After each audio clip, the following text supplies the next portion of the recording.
That's right, deer in headlights. All right, we are live right now, so we'll give it a couple seconds. I'm going to go over to my channel, see if I can get my iPad up. I just got the notification. Wow, yours actually came through this time? Yeah, great. Hey, you know. All right, everybody. Hi, Sean Dotson here with the Flip Side. This is the After Hours Party.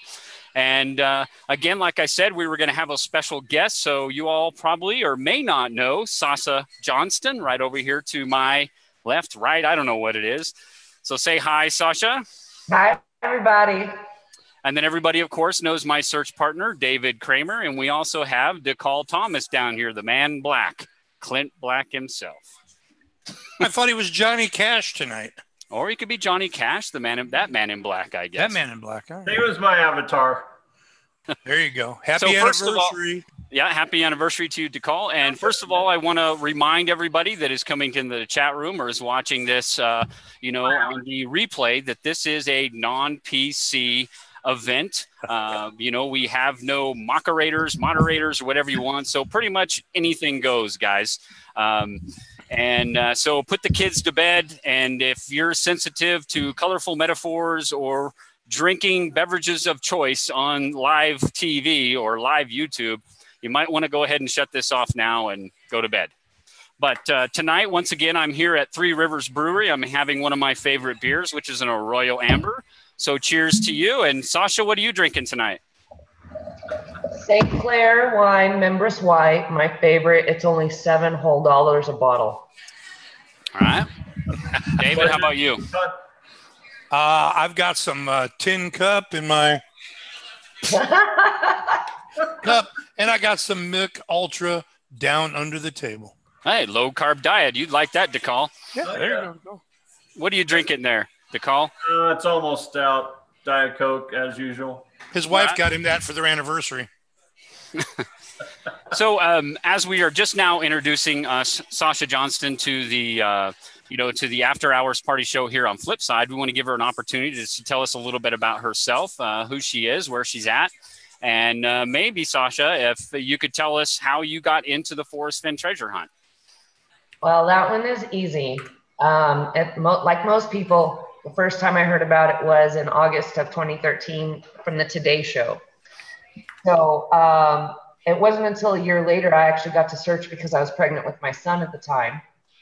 And so I had forgotten completely about it. And then I come across Dale's website, and everyone knows the story of me and imagining the Goonies movie. And so that's really how I got into the chase. Otherwise, I mean, I've stayed because of all the people I've met and the experiences I've had, and it's so much fun. And I'm determined to figure out this poem. Like everybody, join the cloud. Yeah, exactly. So you were also on a couple of shows. I think you have a documentary that's coming out that you're in, and you've also been in, what was it, Inside Edition, or which one was it? I have actually been on Inside Edition, Access Hollywood, I think a couple times. I have been in a documentary, and that one's called Fenn Searchers, and that one's getting ready to come out on Amazon. It's premiered at several film festivals. I was recently featured in a Guardian article, and I've been in several local newspapers, the Journal a bunch of times, the Santa Fe New Mexican, and I don't remember what else. It's been kind of a lot. I know I've actually had a lot of exposure as one of the treasure hunters in the chase. Right. So, David, do you have any questions of Sasha?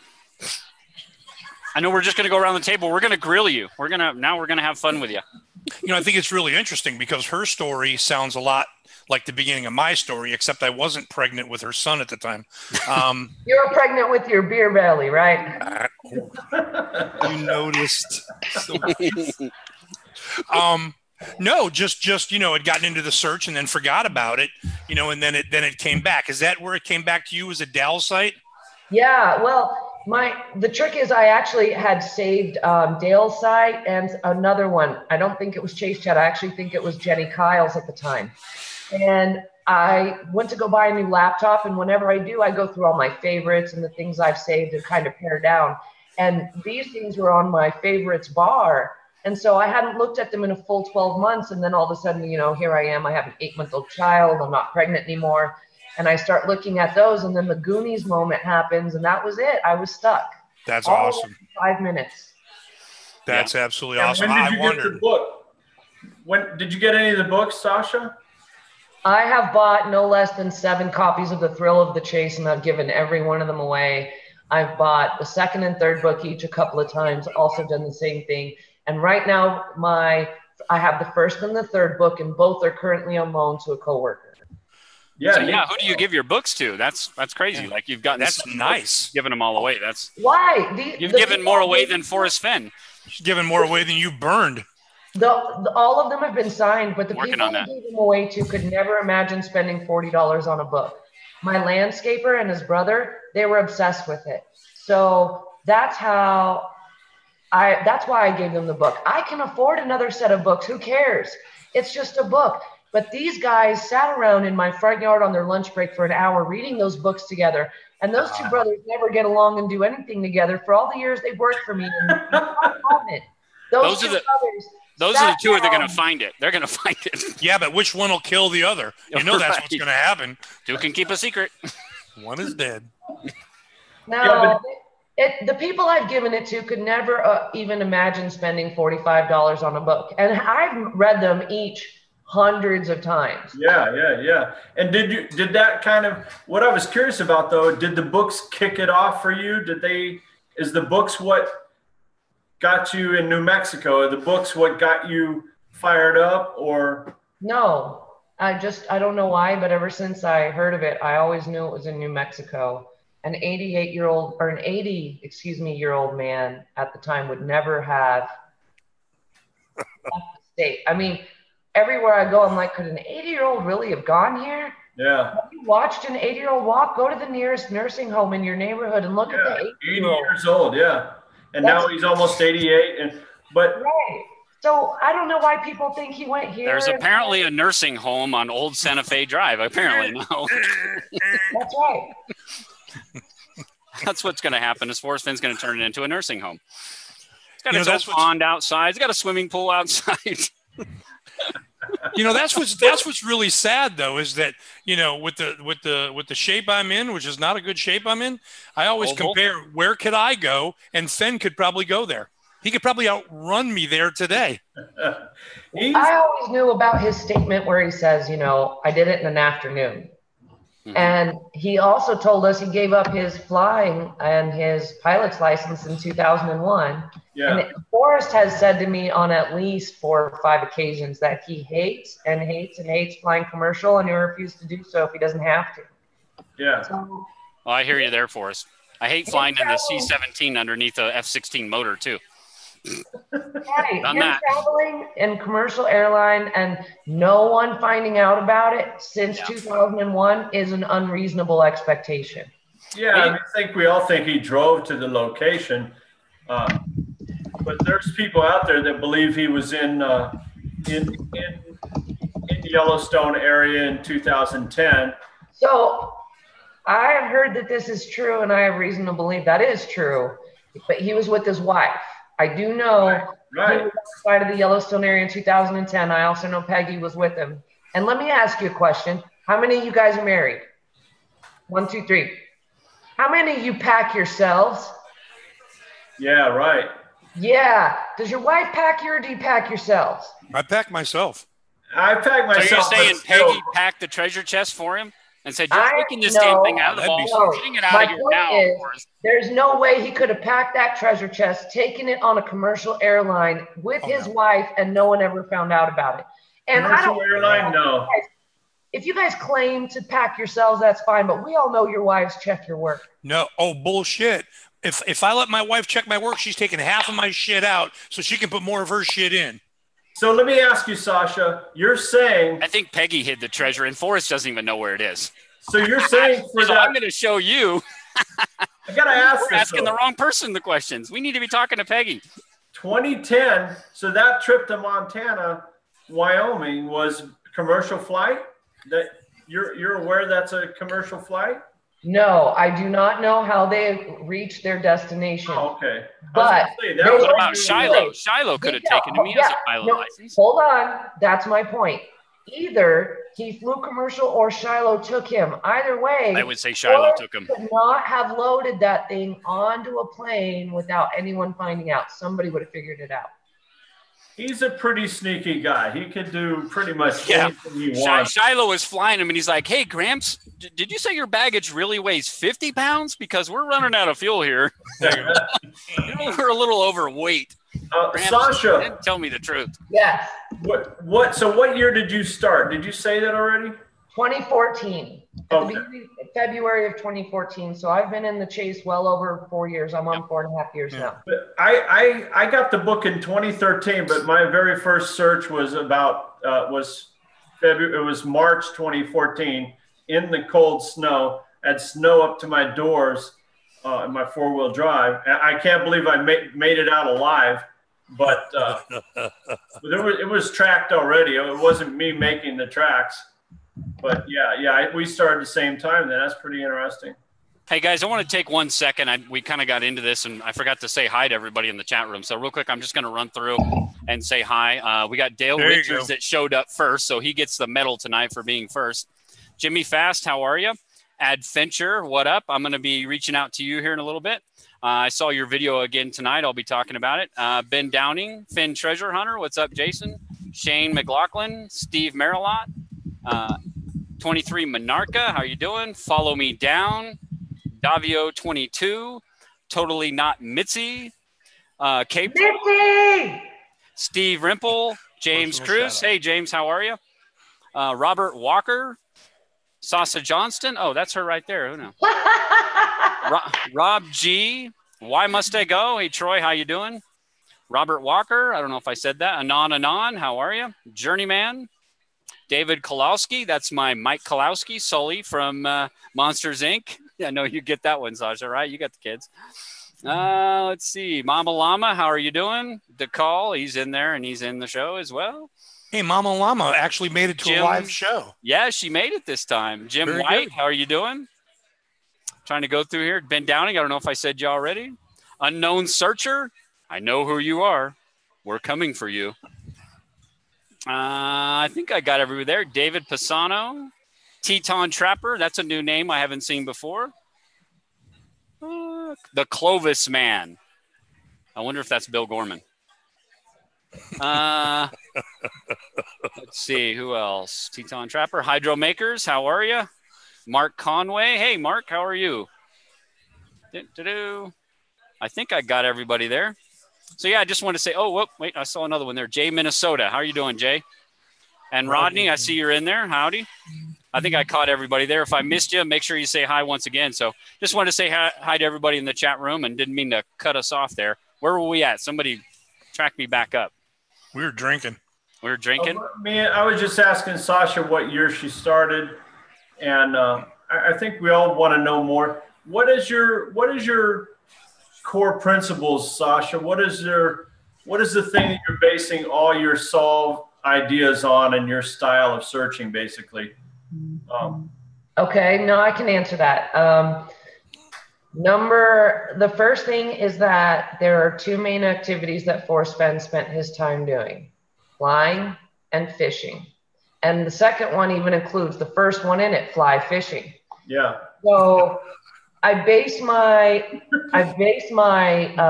theory on him finding this place either while flying or fly fishing. And then my second thing after that is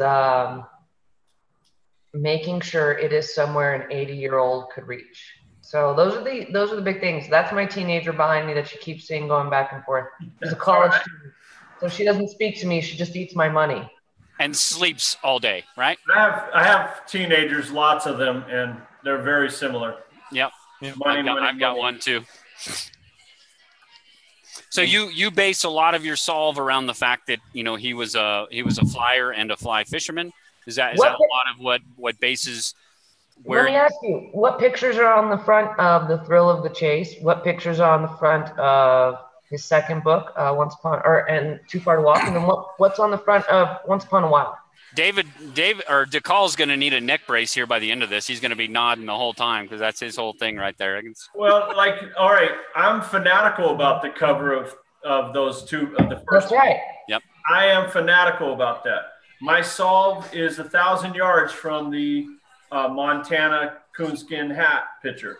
My Warm Waters Halt is the cover of Too Far to Walk. Okay, but how do you get New Mexico? I know you can disagree. I mean, but what is There's a lot of good fly fishing in New Mexico. So, okay, first of all, if Forrest Fenn has mentioned a place, you can guarantee it's not there. You can guarantee if he has said the place by name, it's not there. So, first of all, we know he hid the treasure at the age of 80. If you were going to hide anything of value to you, where would you hide it? Somewhere that is easily accessible and close to you. You're not hiding it 3 states away. He even said in case he changed his mind, he could go back and get it. Well, I don't see how he could have gone back to the state of Wyoming and grabbed it. I don't even see how he could have gone and checked on it in the state of Wyoming, in the state of Montana, or in the state of Colorado, because he admits to doing that once. So again, 80 years old, inability or unwillingness to fly, and that's when he hid the treasure.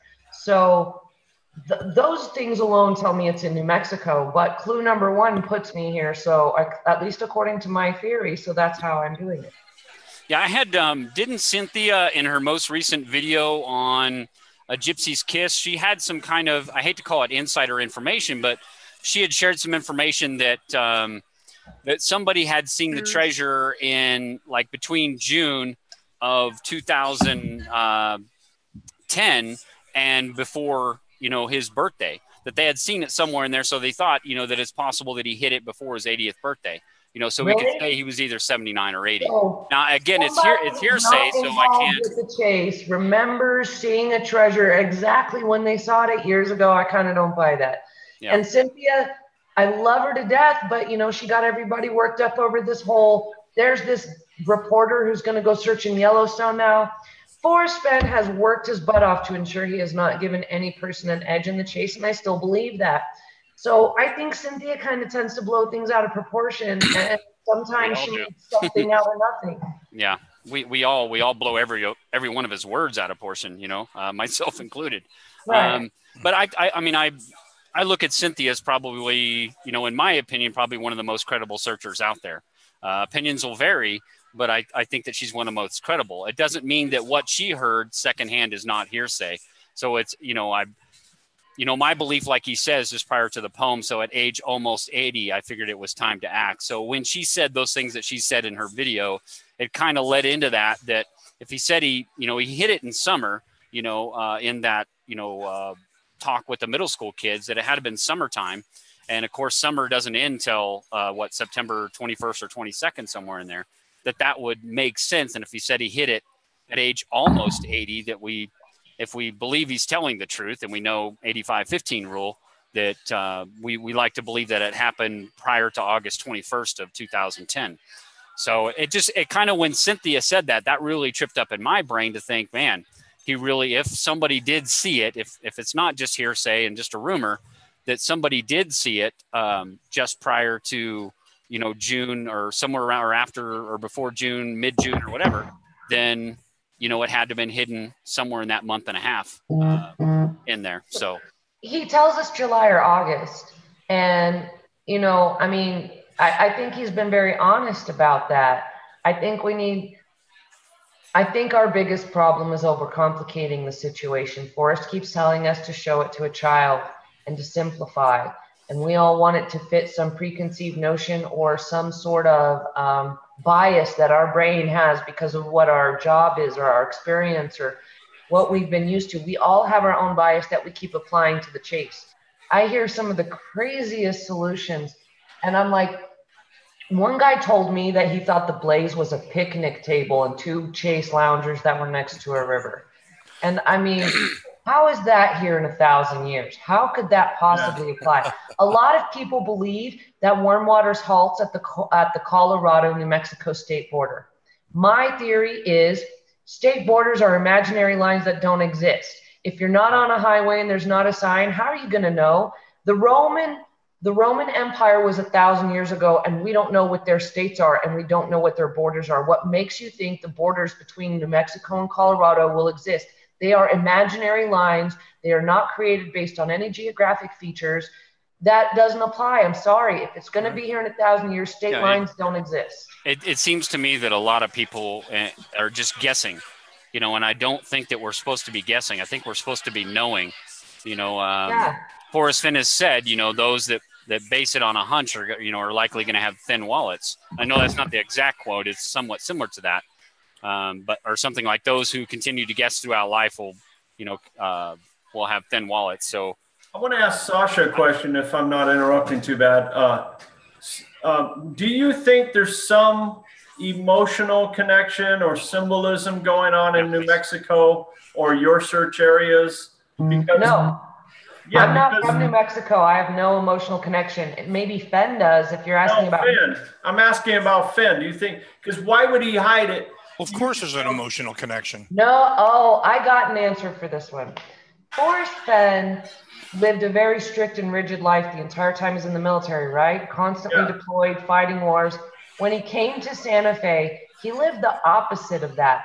He lived a very light-footed life with celebrities and hobnobbing, and he got to go to New York City all the time where he kept an apartment, and he got to, I mean, he really got to live the exact opposite kind of life. So let's think about that.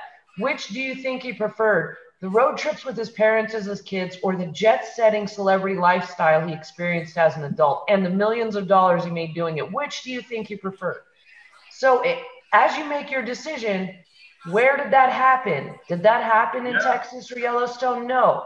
All of that fantasy world, I'm going to call it, because let's face it, he's hanging out with Jackie Kennedy and Suzanne Summers. That's a fantasy world. That all happened in New Mexico, guys. Yeah. All of the beautiful ladies he talked about knowing in his life, those were all in New Mexico. He didn't talk about New York. And we have a very difficult time. Okay, I want any of you to remember a good memory from when you were 6 or 8 years old. Tell me you visited that place again. Probably not. Not unless it was with your kids.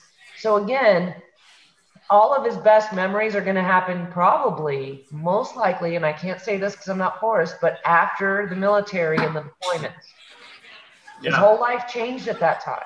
Yeah, and I think that's a big reason why he has said when he was asked, you know, by those kids in the elementary school that, you know, when did you find your secret place? And he had said he doesn't want to say that because it would be too much of a clue. And you know, most people would think if he had said when he was a kid, that would be obvious. It would be in Yellowstone area. But if he had said when he was older, then it would completely eliminate that area. So of course he doesn't want to tell us because it may be too much of a clue either way. Here's another theory that I have, and it's just a theory. You can stick all the holes in it you want and prove me wrong. But if you read The Thrill of the Chase from beginning to end, it's like a roadmap. It starts in Temple, Texas, and it ends in New Mexico.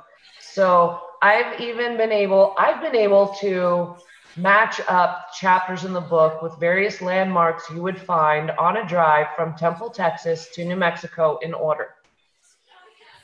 Yeah, that's beautiful. Yeah, nice. Yeah. That's a nice key. So if that's true, if The Thrill of the Chase is a roadmap and it starts in Temple, Texas, where he is born, where does it end? It ends in New Mexico, not Yellowstone. Yeah.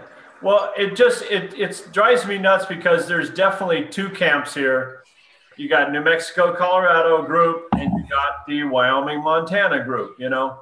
And surprisingly, a lot of the alpha personalities like you, Sasha, like Toby, like K-Pro is starting to lean. I know K-Pro is a bit of an alpha too, you know. All these alpha personalities have chosen New Mexico, Colorado. All of the easygoing Joel Lewickis, myself, we're all Wyoming, Montana for the most part. Mikal, do you think Forrest is an alpha personality or not? Yeah, I know, but look at it. It's a strange, bizarre truth here. Well, it's like we talked about, DeCall. It's like the hot cognitives and the cold cognitives. You know, a cold cognitive is a very logical person. They try and remove emotions and subjectivity out of their thought process, where A hot cognitive is somebody who bases a lot of their decision making based on emotions. So those that make an emotional based decision might link to those areas that they believe Forrest has an emotional connection to based on the words in the book. But like I mentioned to K-Pro, there may be something to this personality thing where if we're aligned with, if the easygoings are aligned with Fenn, or the alpha personalities are aligned with Fenn, then that would probably mean that whoever's closer to Fenn's personality is probably right. Well, I mean, wasn't it the wolf that said, you know, that person who can best associate themselves or understand Forrest Fenn and him will better be attuned to finding this treasure. I mean, I think it was Wolf or somebody else has said that, and we've talked about this, but he's probably said that best. You know, understand Fenn, and you may understand how he put this thing together, or best understand. Yeah. And I think that's true. I think that's a very good point. Well, there's a lot of things that I want to try and catch up on here real quick, y'all. Talking about the emotional side of it. Okay. You've got a young man, Fenn, developing, having his developmental years. The man goes to war. The man comes back. Now, we're talking about the man. What are you laughing about, Sasha? Sorry. Stop asking cop questions and mind your own business. Keep going, David. Don't let I cut you off. Interrupt you.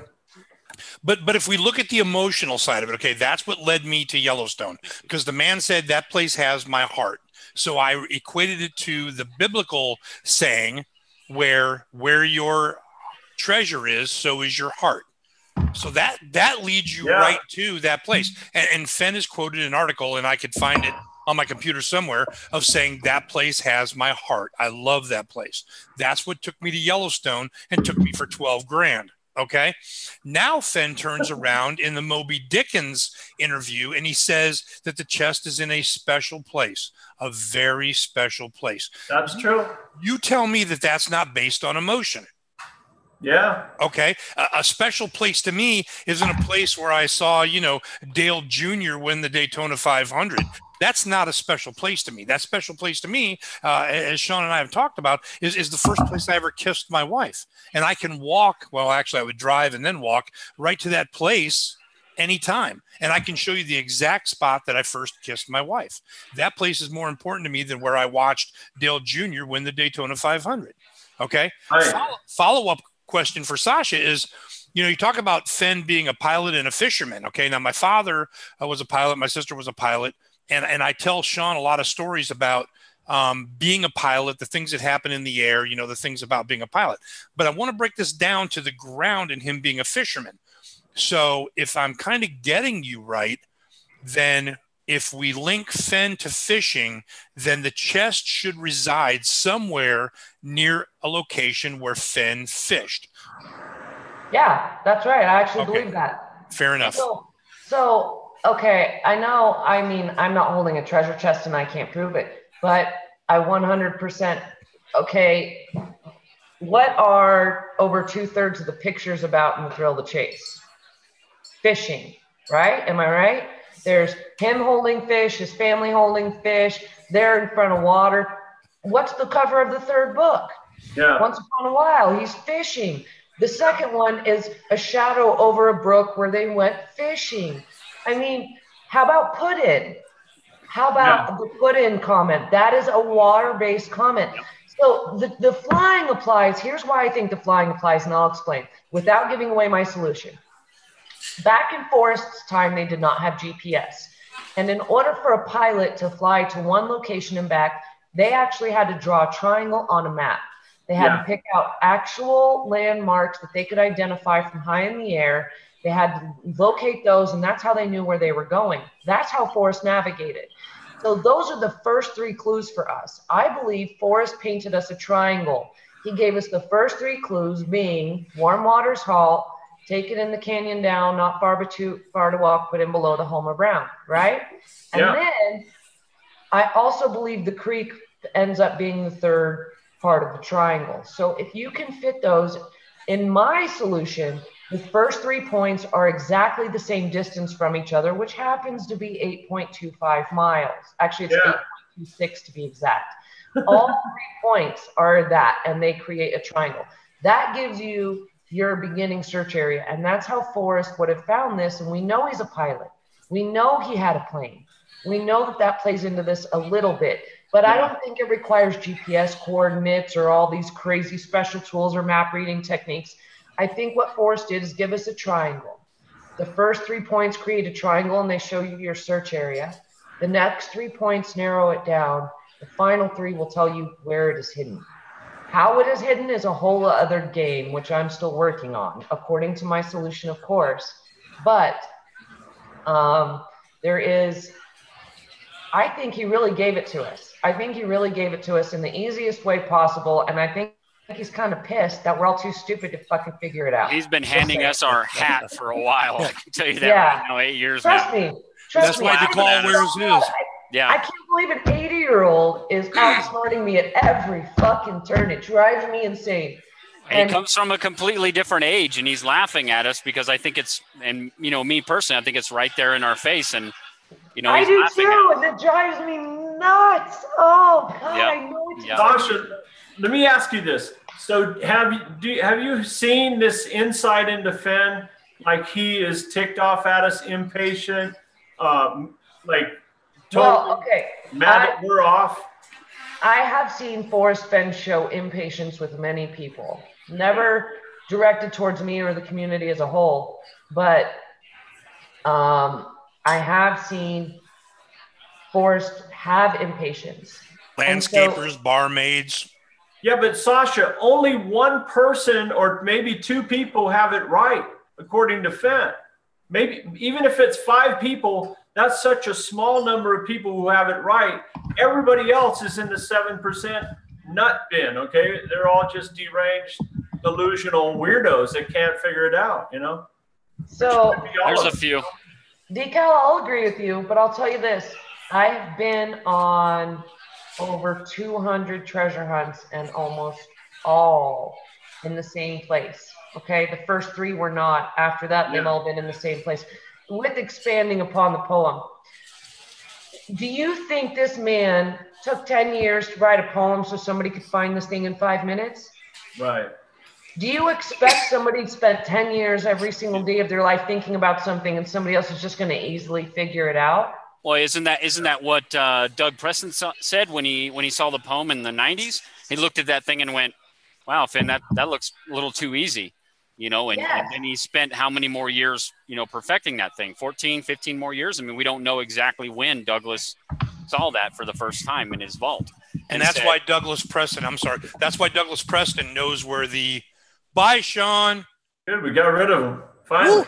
Yeah, there you go.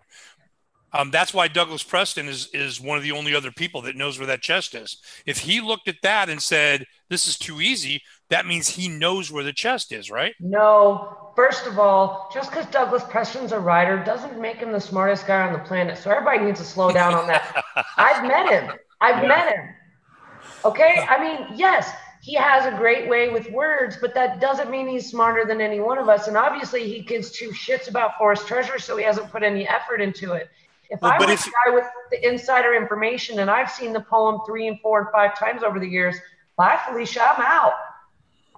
Yeah, but has anyone seen these rough drafts or these early drafts? No, except Douglas Preston. But I do remember one. There are 2 things that I remember that are big. One, everybody knows about the difference between the Denver Center and the Arizona State University about him leaving his car. And the second one is a line, and it says, if you've been wise and found the stones, just take the chest and leave my bones. But Forrest said that line wouldn't help you find the treasure. He actually admitted to that being one version of the poem and said that wouldn't get you any closer to the treasure, and I believe him. So I think that we're all overcomplicating it. And here's one example. He says he never buried it, right? Yeah. I think the line in the poem, so why is it that I must go and leave my trove for all to seek? That's right. The word leave, L-E-A-V-E, I actually think he's actually talking about covering it in a pile of leaves. Because if you're brave and in the wood, if you tell a group of kids to go in the wood, where are they going? Yeah, in the grass, in the leaves, under a log. Right. But us up here, we're talking about Not on a Browns boat, Creek not and with this a guy goat. over here who discovered this thing.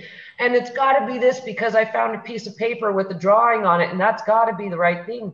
We're all wrong, obviously. And none of us can admit to being wrong. We're all stuck in our own solutions, and we certainly won't share. Well, So mathematically, we ourselves into this little corner of where if we can't work together, nobody gets it. And if you grew up with siblings, you know what I'm talking about. If we can't work together and make this happen, nobody wins. So everybody loses. And I grew up with 5 siblings, and I used to lose a lot because they were assholes. Hey, I grew up with those same kids. Then you're an asshole, just like they are. Yeah, I did without a lot of shit. That's for damn sure. Hey, no, so no, let me. But growing up with those kids taught me a lot. I never had an imagination, but my sister did, and she taught me how to have one. Yeah, I don't talk to my sisters anymore. I don't talk to 3 of them, but one of them I do, and I don't talk. You know, I barely talk to my brother. It's a long story. None of your business. How are my sisters doing anyway? I don't know. I'll have to ask my brother. Let me go back to you. Leave my trove for all to seek. You know, I have to sort of disagree with that a little bit because when we talk about a trove, it's the way that it's built, it's designed, it's you know. And then when Forrest recently said he didn't want to talk about it being buried because what if some weeds blew in there? And so if it were covered with leaves, if some weeds blew in there, it doesn't really fit. But if it were stashed within, you know, a little thing of rocks and some weeds blew in there, you know, would it be buried? You know, and I don't think so. Hey, DeCall, is there anything you can do to get Sean back in here? Yeah, I just sent him an invite by email. It's from this screen. I'm trying to, what the hell? I have 10 brothers and 1 sister. We got the world record for the most Eagle Scouts, 11 Eagle Scouts from one family. I'm the oldest, so I don't really. Hey, I got the most assholes in one family. We also got a record. I ain't got nothing for that. If you met my siblings, you'd agree with me. No, I can't do it. Oh, yeah. If you met my sisters, they could join your family. Hey, Sasha, let me ask you this. So in Too Far to Walk, we got that woman in the kiva, and she's bent over, and she's got that wood or rock. I think it's rock. I don't know if it's wood or rock. She's bent over and she's got that wood. Okay. But yeah, I'm pretty sure Fenn drew it that way deliberately. You know, it's a sexual position. But anyway, so do you think the treasure's hidden like that scenario? I don't know what scenario you're talking about, except for a woman being naked and bent over, which no, I don't think that has anything to do with. I'm trying to describe the picture. All right, so in the floor is that square pottery. The reason I think it's significant is because I've never heard of or seen a square pottery in my life. I've Googled it. I was raised in Arizona every summer, looked for a lot of pottery. But anyway, so I think it's obvious that's symbolic of the treasure chest being under the floor. Okay, so I mean, if that isn't an obvious correlation to how the treasure's hidden, what is? I mean, I think, is that meant to mislead? Or is that something to believe in? I actually kind of agree with you. And it has nothing to do with anything he's written in any of his treasure hunting books. It has more to do with the Book of San Lazaro. But think of it this way, every single Native American historical site that they found, how do they find it? They dig. Where do they dig? They dig down. And that's how they uncover the site. Well, what if Forrest Fenn was hoping someone would someday uncover his site? So again, he said he's been very careful about saying it's not buried, but he never said it wasn't. And I've gone back and forth. I've come up with a lot of different ways. One of my friends who does fly fishing convinced me, he swore up and down after reading the poem once, that Forrest Fenn took a fishing line and cast it over a tree and hauled the treasure up, because fishing line is designed to hold hundreds of pounds of fish, right? Yeah. So for a month, I walked around looking up at the trees at night in the forest, by the way, holding a flashlight, looking for a fishing line somewhere to show me where the treasure was. Bet you found a lot of spider webs. I found out I'm braver than I thought, and that the forest isn't as scary as night as I thought it was going to be. Everything else is in bed too. There you go. But you know, that's interesting that you talk about the fishing line, because recently there was an article about a house where a Jewish family in Germany had stashed all of their valuables, silver and mama's ring and all those things, and the man just let a string through the attic, and it went to the other side of the attic. And if you followed the string through the rafters, it took you to where the trove was, as it were. And you know, I've thought about that. I've brought that up to Sean upon occasion, with something completely different. But that's interesting that you talk about the fishing line, because a good monofilament is all but invisible. So that was actually a really good idea. And when he told me that, I couldn't disprove it. I mean, look at the cover of Once Upon a While. What's on it? A fishing line, literally. And if you think about every fish they ever caught, how'd they catch the fish? A fishing line. Let's talk about the ball of string in the story. All of these different things pointed to him potentially being right. But I can promise you, if he hit it in the area I'm looking, he didn't do it with a fishing line, because there is no fishing line. However, according to my solution, being there at night helped me figure out some other things, which would take me way too long to explain.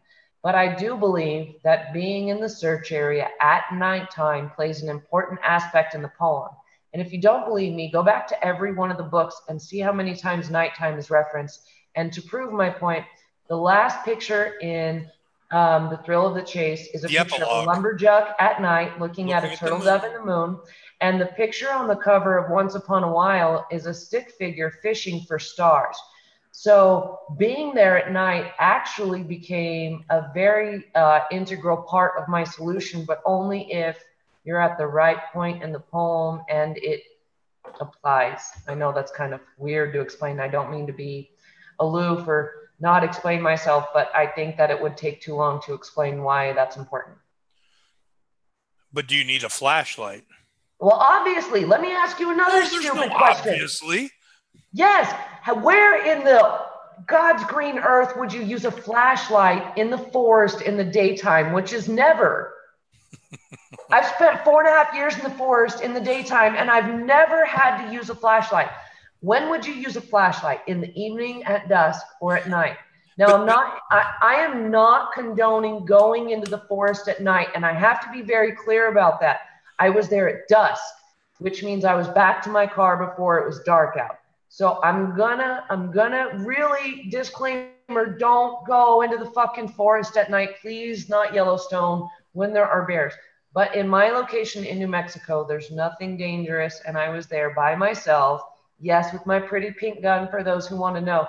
And by the way, out of 4.5 years, I've never had to draw my weapon, and I expect that to continue.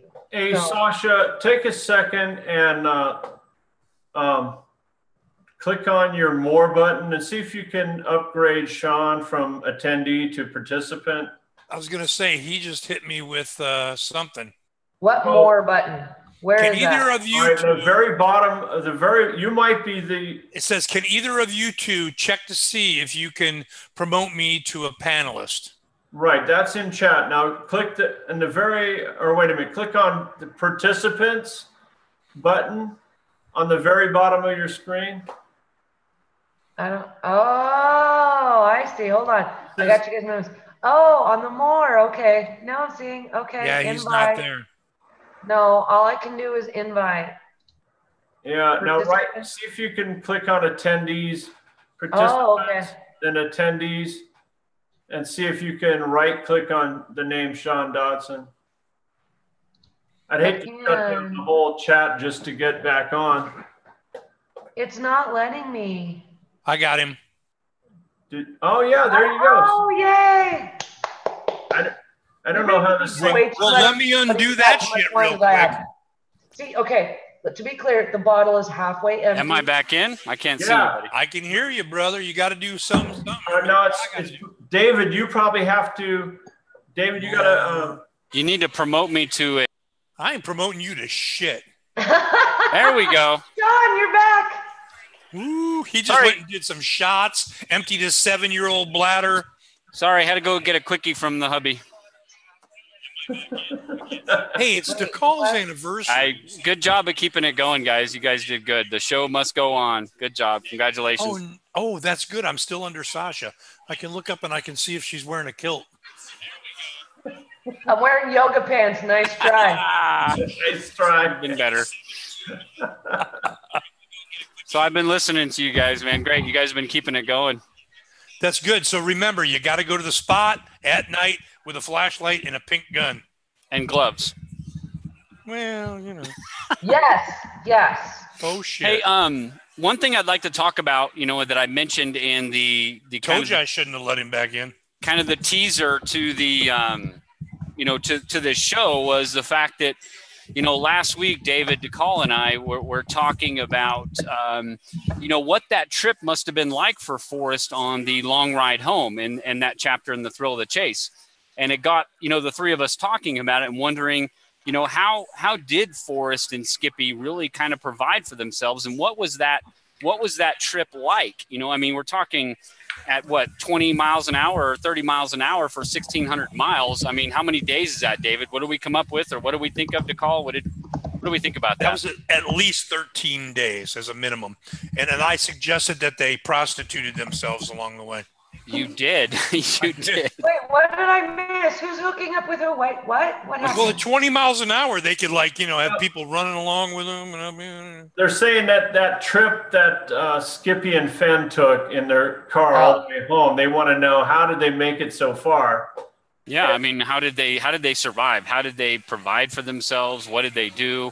We like to talk about You guys underestimate. Did you never? I ran away from home 3 times before I was the age of 18. And once I stayed away for 2 entire weeks and no one knew where I was. So you guys underestimate the ingenuity of young people. 2 boys making it across several states and buying a car, easily done. She was allowed to cross the street, you see. She was allowed to cross the street. I wasn't allowed to do shit, and that's exactly why I ran away from home. They were disappointed. She came back twice. No, literally the police kept bringing me back, and that was kind of my whole problem with that scenario. I was like, if I wanted to go there, I would be there. Like, we don't want her. You take her back. I was so happy to leave. I left. I was a missionary at age 19 and 20, and I was so awesome to get out of the house and do something elsewhere in the world. Help other people. I thought it was a great experience. I couldn't wait to get out of the house. I was sick of being at home. I grew up as one of 6 children. My mother left when I was 4, and I will never know who my father is. I spent my youth raising my siblings, and that's one of the reasons I have such a high level of persistence, and I am so thick-skinned. And those are the reasons I attribute to my ability to stay in the chase for this long and continue to pursue a solution 4.5 years after I came up with it and still can't find the chest. So I look at those things as positives, not negatives, but I'm telling you, young children are far more determined than adults ever were. If they just come up with an idea in their head, like they can fly off the roof, they're going to try it. So I'm all about taking a step back and remembering what it was like to be 10 and 12 and your sister daring you to jump off the roof. And you did. Yeah, and you did. Yeah, amen. Girls did that stuff too? And not only that, you were jumping into the giant 3-yard pile of manure your parents had delivered into the driveway for the landscaping. Yeah. You didn't break any legs. You didn't break a leg or what? And when you did it and you didn't break a leg, the first thing you did was get up and tell your sister, ha, ha, ha, ha, I did it. You owe me $5. Sasha said she grew up as one of 6. I was afraid for a minute there she was going to tell us that she grew up as 2 of 6. No, I haven't been a man in several years. Well, no, I just meant a split personality. But hey, you, Bruce Jenner, I don't know.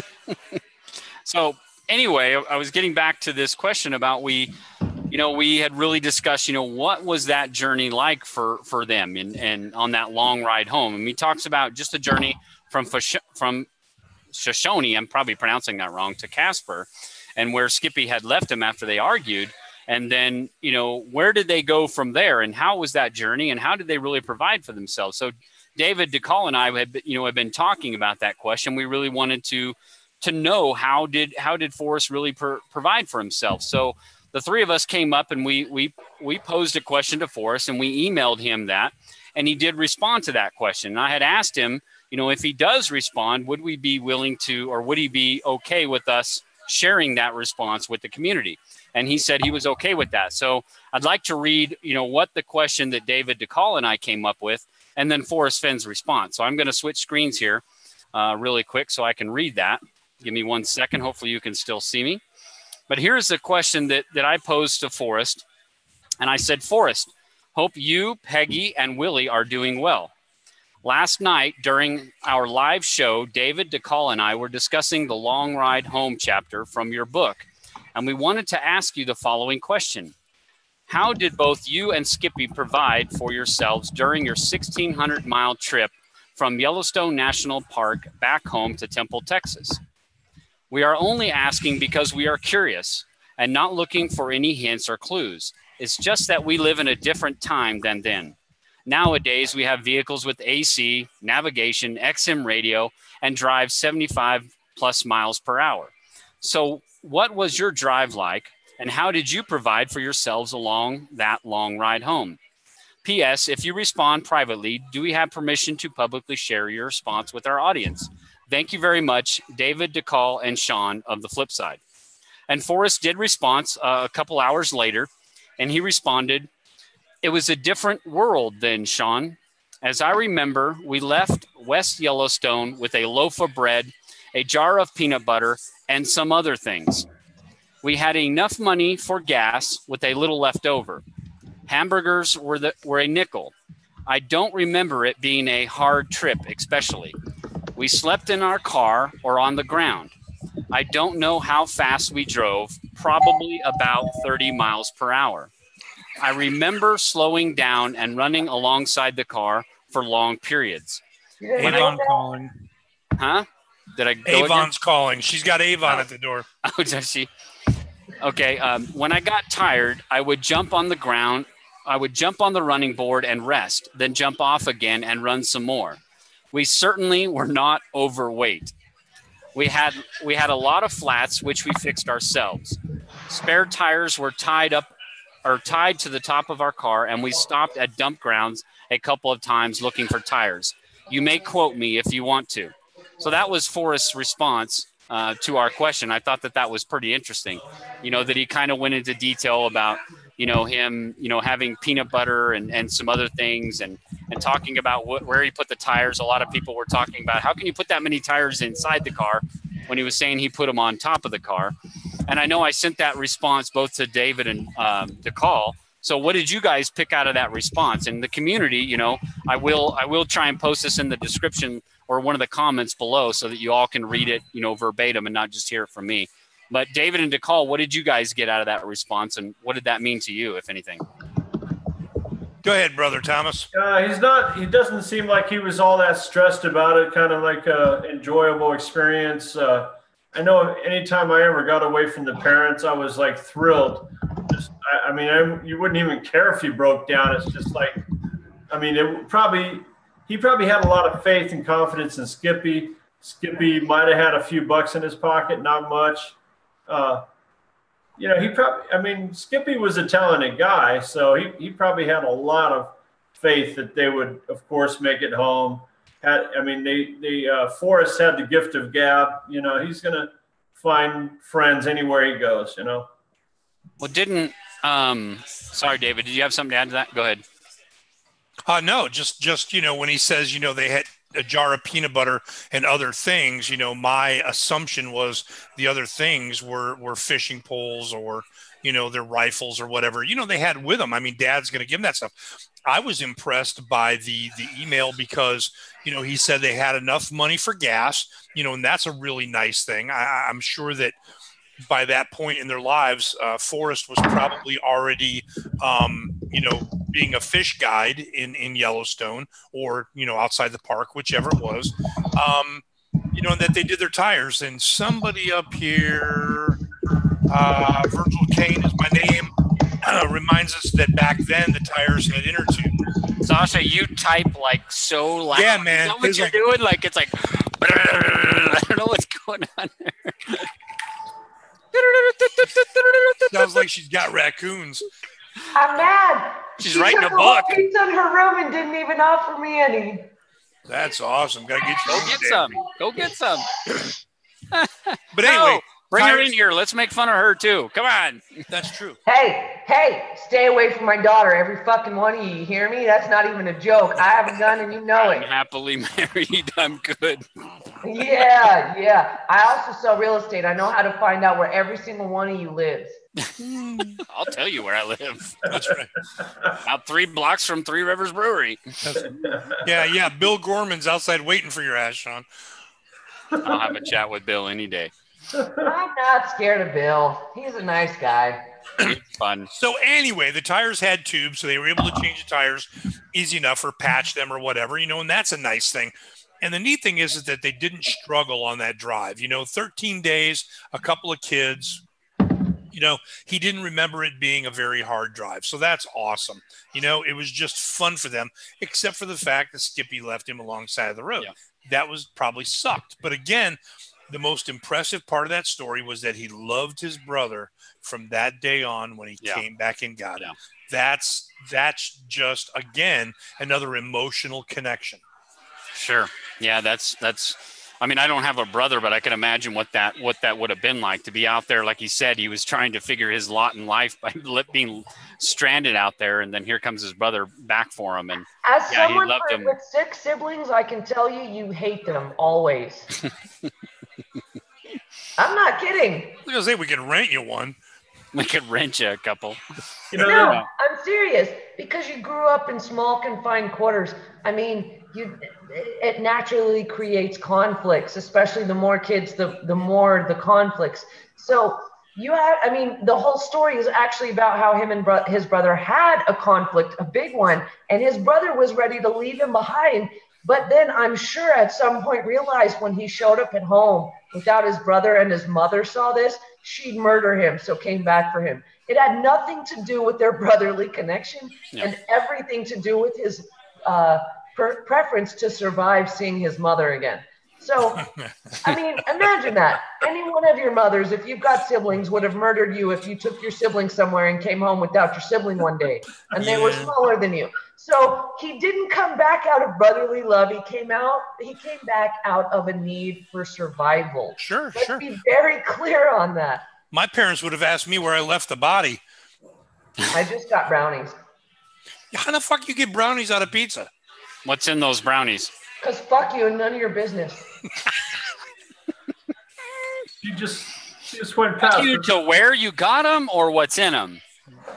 Both. Stop asking cop questions. What's your problem? Because we're all cops. I was the only cop. I dated an FBI agent once, and I quit after 3 dates because I was afraid he'd get mad at me and send me to Guantanamo Bay and not tell anyone. Hey, Sasha. You'd be very popular. Where'd you put the body? What?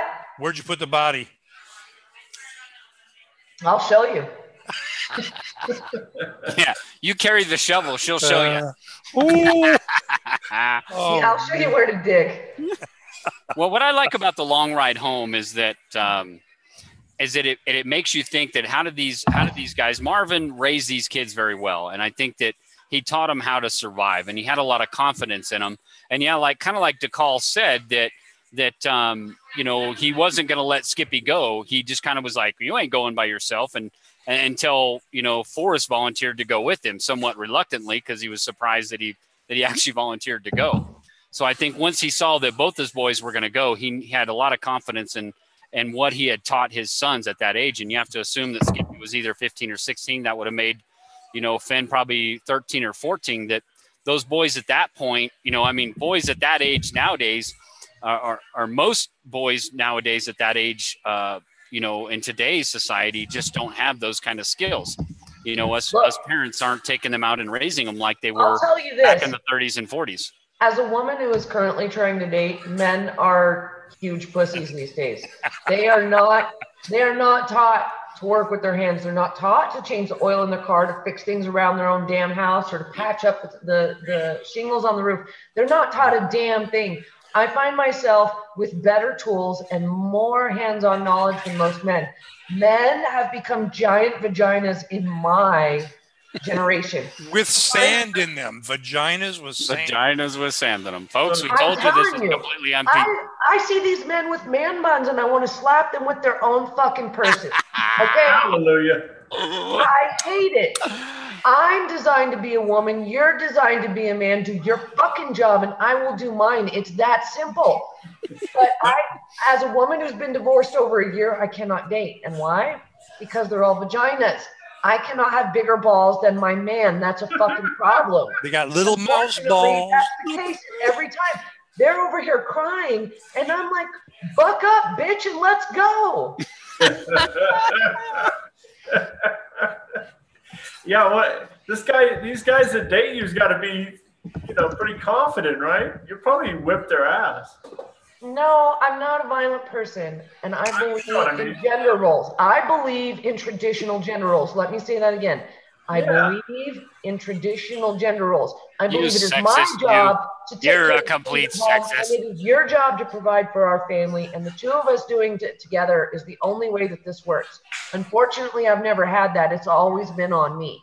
So you're naturally, like I said, you're an I'm going to tell you, the men who were born since 1980 are a bunch of pussies, and it's the most disgusting thing I've ever seen. I can't date a man under 40 because they're prettier than me. They get their nails done. When I first heard the term metrosexual, I was like, we're all fucked.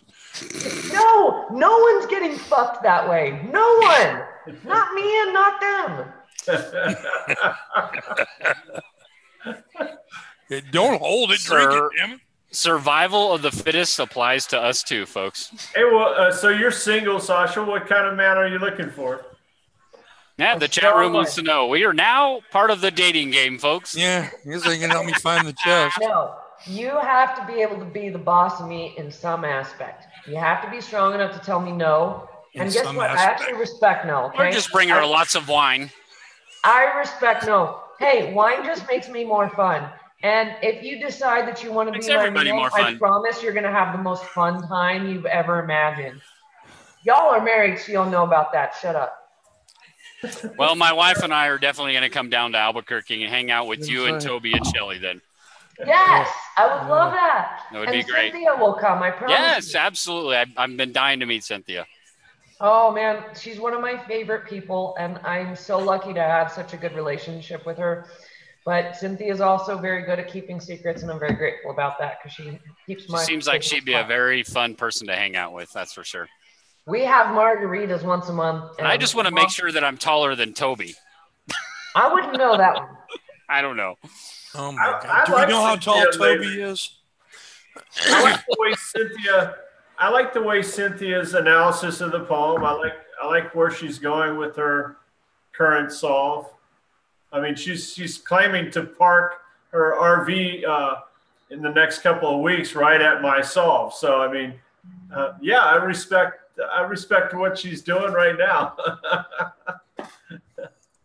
Okay, so the chest is where, and we got to use a flashlight to go where, and gloves. The chest is about 12 inches beneath her nose. Right in our book, right here. Well, folks, it's been an hour and 15 minutes, and honestly, even when we were down, when I was out, down and out, I was really looking through the chat room, and I did not see a whole lot of questions come through there. Yeah. Why must I go? I will, like you asked, I will put the, that Q&A that I had with Forrest in the comments section or in the description so that everybody can see it verbatim. I will cut and paste exactly how Forrest responded in there so everybody can read that verbatim. So I will put that in there. I did see one panel question in here, and I'm trying to go back through here and find it. I got one for Sasha if you want one. Yep, What's that? over 100 have been within 100 feet of the chest, gone right past it. Do you believe that a simple solution is reasonable to believe due to so many coming so close? Yeah, I think that's why so many people come so close, is because we're seriously like, we're figuring it out part of it and then over complicating another part. And so we're like, oh, water. But then there's this Browns guy who died over the hill, and then somebody used to own a house down there. We mess it all up. And it's got to be frustrating for Forrest. I mean, he really did try to create something that was a little more challenging, but would still be fun for families. And I think that we have kind of fucked this up badly. So here's another one, Sasha. Have you got a solid home of ground? I do, and I'm not going to tell you where my home of ground is because it would take too long to explain. And I did say if you want to private message me, I'd be happy to give it to you. I've given away all of my first 6 clues. I do not give away anything I've found out after that. But I believe that I have 8 out of 9. And that's just my own personal belief. I'm not holding a chest. Let me be very clear. I'm not going to sit here and say, oh, I'm the one, I'm the one. I was not the 200-foot person. That happened before I came into the chase. I would never claim to be that person. And I kind of like your style. You're not overly uptight about this. You're willing to share with legitimate friends and other people. Guys, it's supposed to be fun. Yeah, making it fun. I like it. I like it. Remember that first and foremost. It's supposed to be fun. If it's not, take your ass on down the road. Have a beer and relax, folks. Right.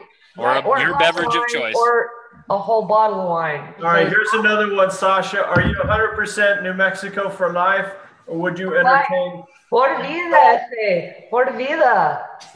Huh? I will not leave. Hey, you don't know this, but and this is a 100% true story. I have 505 tattooed across my back, on the top half of my back. Wow. I am not from New Mexico. I'm from Tennessee. And I grew up an Air Force brat, so I lived the military life, and I got to experience that, and I loved it. But I will tell you that New Mexico has brought me all of the most beautiful things that have come into my life, and that I will love her and appreciate her for that as long as I live. Amen. And I don't think I could live anywhere else. I get 300 days of sunshine a year, the best weather anywhere in the country. And I have, in 2 hours south and 2 hours north, I have lakes. And I can snowboard any one of 6 mountains within 3 hours of me if I wanted to do it in a single day. So I have everything your heart could possibly desire in one location, plus all the culture and the melting of those cultures that you can absorb. So the bracelet I wear is from Santo Domingo Pueblo, which I bought over 10 years ago, and I'm still wearing to this day. This place is entrenched in culture, and it's got a deeper, longer culture than most people could possibly comprehend. Most people don't even know where their origins begin. So I appreciate New Mexico for the deep-rooted connections, for the large, wide-open spaces, the tons of sunshine, and that they let me tote my gun around and don't give me a goddamn problem about it. Yeah, hallelujah. And this is why we call it the land of entrapment. I love where I live, and I don't think I could live anywhere else. And no, I think Forrest fell in love with New Mexico, and if you even read the book, he romanticizes the whole experience. He does love Yellowstone, but he romanticizes Santa Fe because Santa Fe is where he got to actually be himself. In the first part of his life, he's under the control of his parents. The second part of his life, he's under control of the United States government. The third part of his life is the only part he actually gets to do himself. So if it were me, I would know that third part would be more important to me than any of the other two, because that's when I got to do me without any kind of restriction. And you bring up a good point, because it's something you said very early in the show, is that the cover of the Thrill of the Chase, you know, it shows, or what you talk about fishing. But what I see, and the point you just made about, you know, him being in Yellowstone in Texas and now in New Mexico, I look at that cover of that book and I see it as a coming of age story. You see it as him as a young boy. You see them then as a teenager in Montana.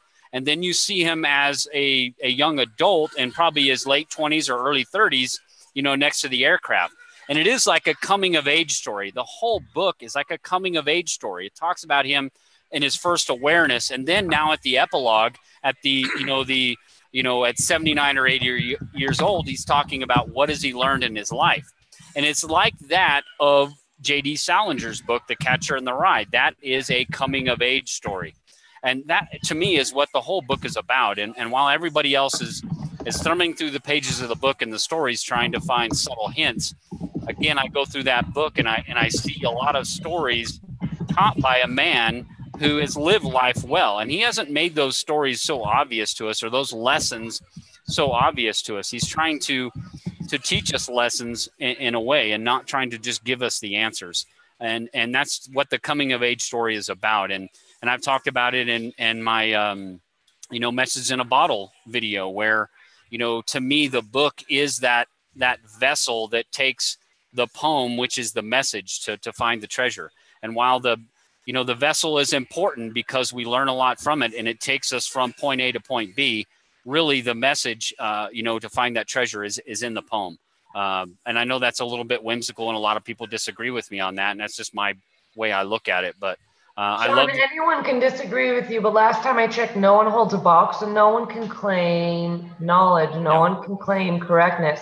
So your theory is just as valid as mine. And that's another thing. I never believe my theory is more valid than anyone else's, because I've heard lots of other people make lots of good arguments that I could not disprove or discredit. So I don't think I'm right just because I want to be like, I want to win the treasure. Yeah, everybody does. That's why we're here. Yep. But at the same time, I'm not going to claim that I'm right, because I don't hold it. And you're right.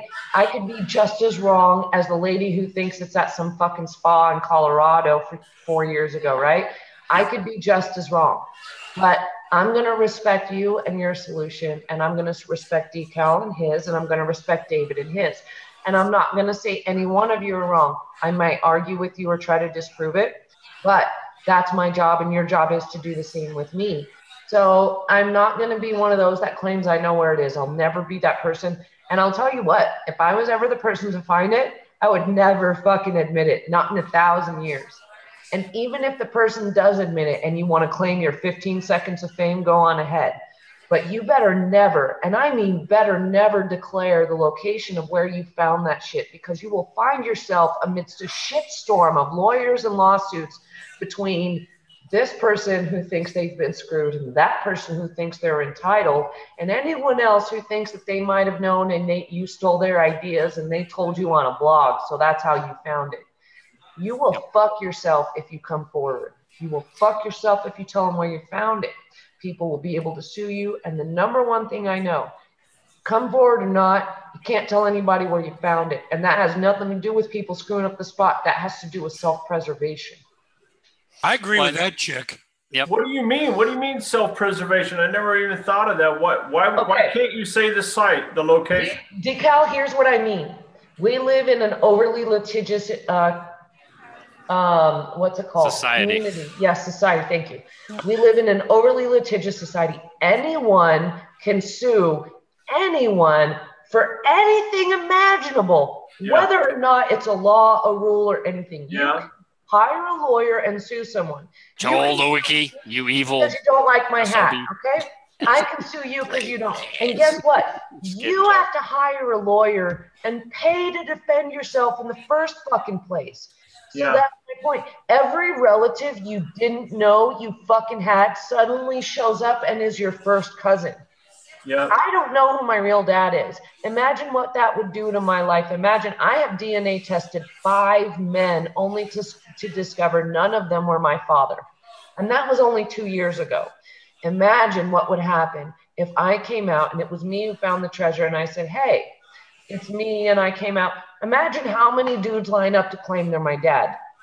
Those are $100 a pop, a test. Yeah. Oh. How many men would I have to test to find out all of them aren't my dad? Go on Ancestry. You'll find out who your dad's side is right away. I'm already on there. And no, I can't. I know that my father was a Ukrainian Jew. His parents immigrated from somewhere in the Russia or the Ukraine.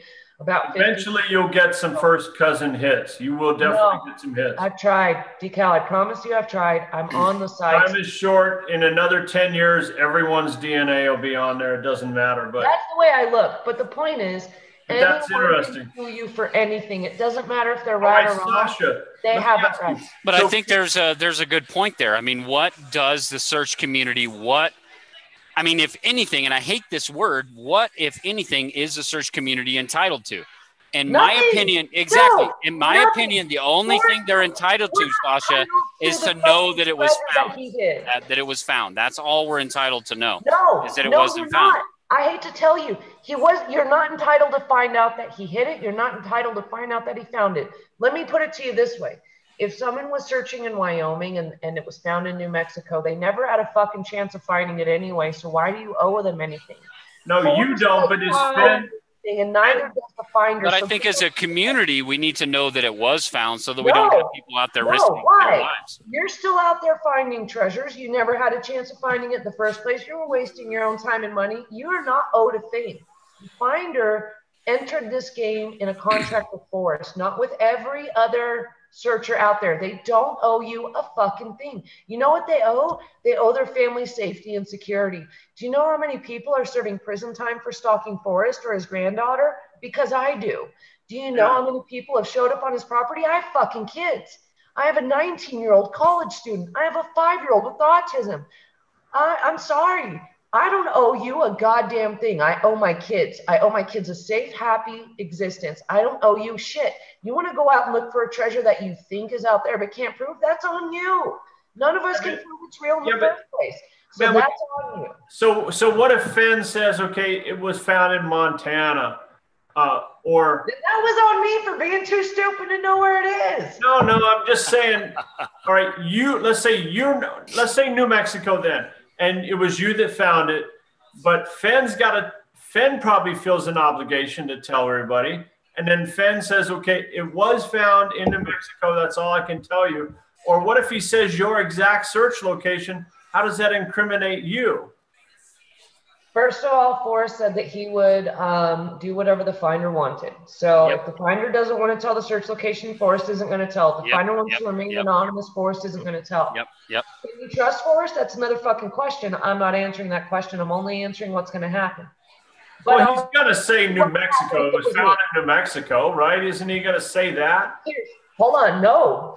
He's not going to say anything. He said he would do what the finder wants. But let's presume for like a split second I find it, right? Yeah. Here's what I would do. Not a fucking thing. That box would go into a vault, right? A safety deposit box. Not even my children would know that I found that. Then all of the coins inside the chest are golden eagle or double golden eagle, which is considered legal United States currency. And you can cash out as many of those coins as you like without any kind of reporting or snitching. So number one, don't do that where you live. If you're the finder, you don't cash out coins where you live. You take a weekend trip to Vegas, you drive with a bunch of your shit and you cash out $100,000 and you don't got to do that again for 10 years. Yeah, but okay. So if right. What if Fenn offers you an extra $3 million to sell it back to him? An extra $3 million, like the face value of the chest plus $3 million. I would have to think about that. That's not something I've ever considered. That's what I'm thinking. Let me tell you this. Hey, let me tell you this. Forrest once told me that fucking bracelet isn't worth a damn thing. I know it isn't. Yeah. $500. And I don't think the man gives flying shit about that fucking bracelet. I think the only reason he says that is to get you to come tell him. So again, he wants that box in Smithsonian, I think. No. What do you think? Okay.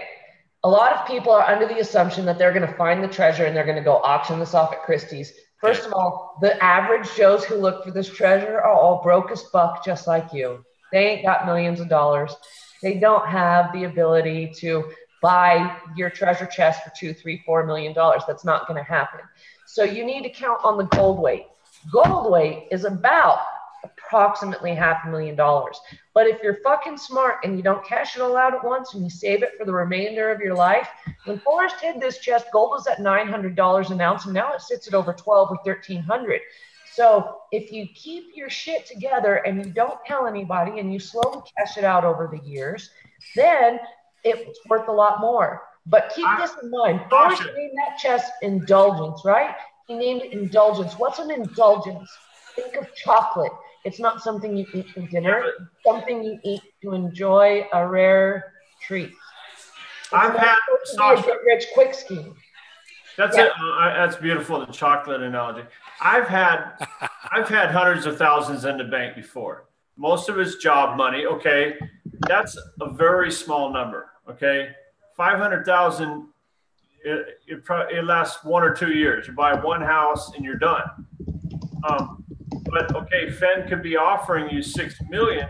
Now that's enough to change your entire outlook, financial outlook. You know, what if every coin is marked FF? What if every, what if there's that very rare double eagle in there? What if there's an IOU for 500,000? That's true. Ben has done something to ensure that you come to him and tell him you found it. That's because he wants to know and he wants to be able to announce it to everyone else, and he does. Forrest once told me that as the hider of the chest, he does feel an obligation to let the search community know if it's found. But he also informed me in that same conversation that he would do whatever the finder wanted him to do.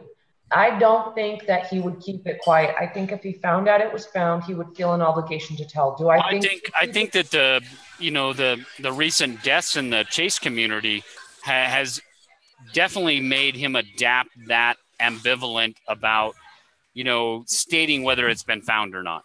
He's got to have, I don't think that there's some kind of mechanism within the chase, a proxy or some kind of electronic device that notifies him that it's been found. No, I think that stupid. And I agree. I think that he is relying on the finder to be of a person of moral code that would probably, if he is still alive, admit that that thing has been found. And now that we have had losses of life in the chase community, I think that, and this is just my personal opinion, I think that we do have a moral obligation to the search community, whether you notify Forrest Fenn directly if he's still with us, or another way to let the search community know that this thing has been found. Because in my opinion, if I found it, I did not inform the search community that it was found, and there was another loss of life, that's on me. And I'm sorry, I can't live with that. And I'm going to point out something very specific. Well, that's my personal moral code, Sasha. That I think that, Sean, and I agree with that, but I'm going to point this out. When Randy died, Randy died because he was ill-equipped and ill-prepared, and he was doing something he had never done before, and he didn't tell anyone what he was doing. Now, I'm sorry, but those mistakes are his fucking fault. Personal responsibility. We cannot warning label ourselves out of personal responsibility. So, he made a poor choice on him, and it's not on the search community his choice. But I also have said before that it was in November of 2015, Forrest Fenn had said, if you know exactly where the treasure is, you can probably retrieve it in any weather. Now, I'm not saying that Forrest Fenn is personally responsible for Randy's decision, but did that comment by Forrest fuel Randy's, desire to go out there and search? I'm going to say this, and it sounds terrible, but Randy's fucking greed fueled his poor decision making. That has nothing to do with Forrest Fenn. Randy broke every rule. He was south of Santa Fe. He was going even further south. He was doing something he shouldn't have been doing. Well, also Forrest Fenn had not ruled out Bandolier. He had also said, when somebody had questioned him that, he said, well, it is on the search map, so it must be considered. He has now ruled that out. Forrest Fenn had to adjust himself. I'm not saying he bears any personal responsibility. Absolutely not, Sasha. I'm just saying that Randy made a poor decision. And let's talk about more than just Randy. Randy, then Paris, and then Eric, right? Yep. All died in water. None of them wearing a life vest. All of them got into a fucking raging river and did not wear a life vest. I'm sorry, who the fuck does that? I don't get into a raging river without wearing a life vest. Hence my question, why he has not ruled out water completely. Because maybe you actually do have something to do with water and he can't. Think about that. Yep. If it has to do with fly fishing, there must be water involved. Yeah, there is. I agree. Instead of ruling out water completely, the man went on to say, and talk about waders. He had an opportunity. If water is not involved, then he could have just said, keep your dumb asses out of the water.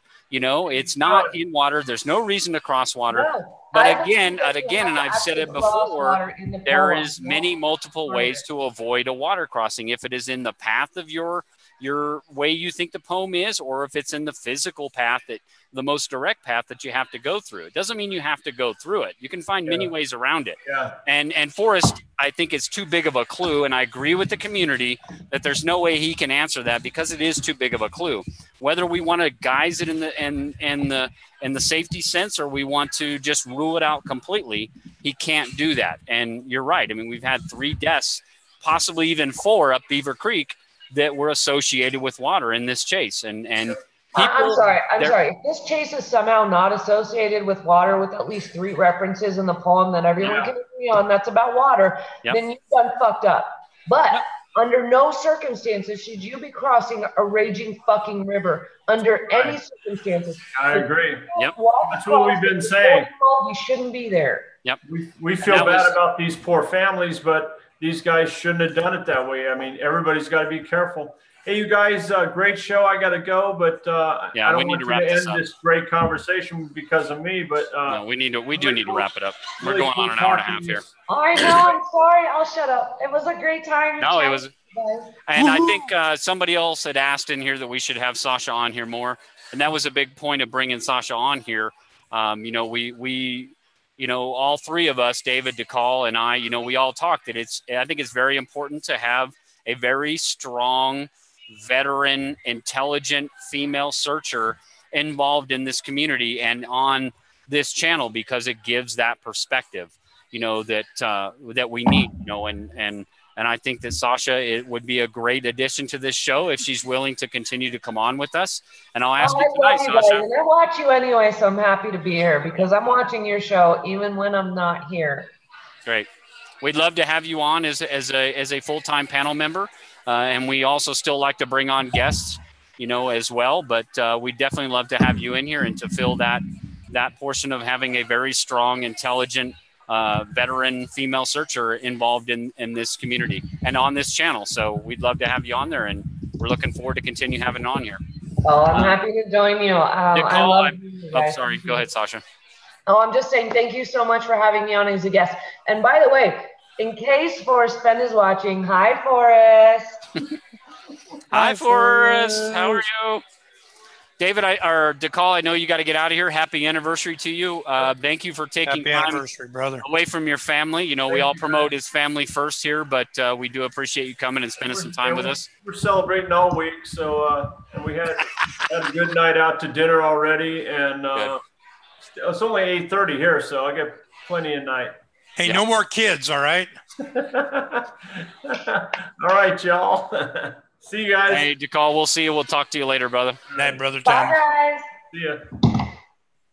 So, yeah, we're going to wrap this thing up. Sasha, do you got any last words you want to do before we close this thing out? Thank you so much, Sean, for having me. I've had a blast. Thank you to everyone in the chat room for asking questions, and I really hope to interact with more of you soon. And I do hope I get to be a part of this panel more. I really respect what you're doing, Sean, and I hope you a lot of success.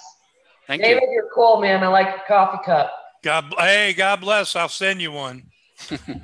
David, you got anything last words you want to say? Or hey, what a great night. All right. I know we've pushed it on past an hour. I knew we would. Thanks to everybody in the chat room. I don't know. I didn't see a lot of questions tonight, but thanks to everybody for being here. Yeah. Nice meeting you, Sasha. I just want to say that the 3 of you, Sasha, David, and DeCall, you guys did an awesome job when I went AWOL for about 10 minutes there, keeping it going. Great job there. And I just want to say to everybody in the chat room tonight and watching this on the replay, thank you for coming to watch this video. We enjoy you guys spending, an hour and a half with us and commenting. And it's a lot of fun, to go back and watch this video and just see the chat that's going on and catch up and then hopefully comment back on it. So we are, just to let everybody know, we are talking about doing another special event show that is tailored around the illustrations found in the Thrill of the Chase. So we are working on putting that together. We haven't solidified when we are going to do it, but we are planning on doing one. Yes. I have some very recent ones. I have pictures of the ones that Forrest did for the map auction I did with Mike Cowling. Okay. Those are really good. So I'll share those with you. Awesome. That'd be great. So Sasha, like I said, we want to have you as a permanent panel member here on this, and we'll rotate, with other, bringing other special guests in and stuff too. I don't want to make it more than 4 people because I think it just becomes overwhelming and too many people in there and too much chat. But if we can keep it to 4 people, then we'll do that. And it's been a fun night, guys. I'm glad that you all came out and spent some time with us. And like I said, we are planning on doing a new special event coming up about the illustrations in the Thrill of the Chase. And we got some surprises with that. I'm going to hold tight to that for right now until we can put it all together. But it's been a great night, guys. We've had a lot of fun with you. And we hope to catch you all on the flip side. Good night, folks. Good night, everybody. Good night, Forrest. Woo! And don't log out, guys. Stick around.